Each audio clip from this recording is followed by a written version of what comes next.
अगला क्वेश्चन है बेटा हमारे पास 12th question, how much charge is required for the reduction. इस रिडक्शन के लिए कितना चार्ज हमें चाहिए होगा। बहुत सिंपल से क्वेश्चंस हैं। देखिए बेटा, जैसे इसका पहला पार्ट आपको दिया हुआ है। फर्स्ट पार्ट है हमारे पास 1 मोल ऑफ Al3+ से Al, मतलब अगर एल्यूमिनियम 3+ का हम रिडक्शन करते हैं तो इसमें हमें 3 इलेक्ट्रॉन्स ऐड करने होंगे और ये एल्यूमिनियम बनेगा, है ना। तो यहाँ पे जो हमारा चार्ज है वो कितना है, n की वैल्यू कितनी है 3 है, और चार्ज क्या होता है NF होता है।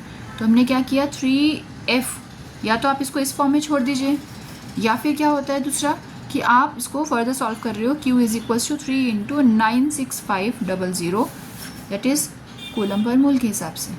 इसको आप सॉल्व कर दोगे, आपका आंसर आ जाएगा। दैट विल बी, आंसर होगा इसका 289500 कूलम। तो ये चार्ज हो गया, इजी पार्ट है। ये फर्स्ट पार्ट हो गया। इसी का आप सेकंड पार्ट देखिए। सेकंड पार्ट में आपको दिया हुआ है 1 मोल है आपके पास कॉपर आयन का, जो कि कॉपर में जा रहा है।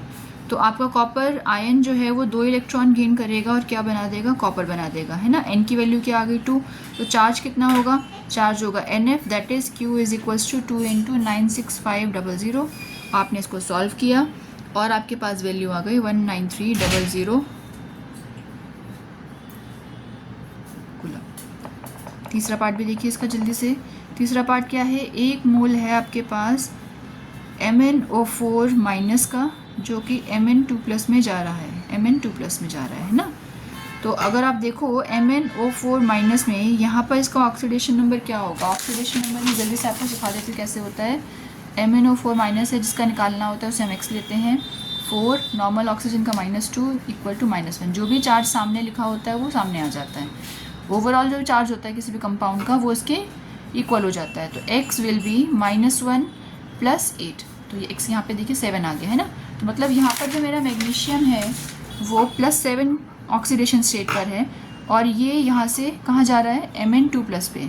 मतलब कितने का रिडक्शन हो रहा है, 5 इलेक्ट्रॉन्स का रिडक्शन हो रहा है। तो n की वैल्यू क्या आ गई मेरे पास 5।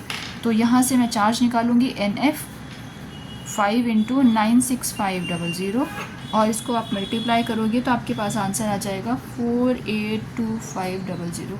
ठीक है, इंपॉर्टेंट क्वेश्चन है और बहुत हल्के क्वेश्चन है बेटा।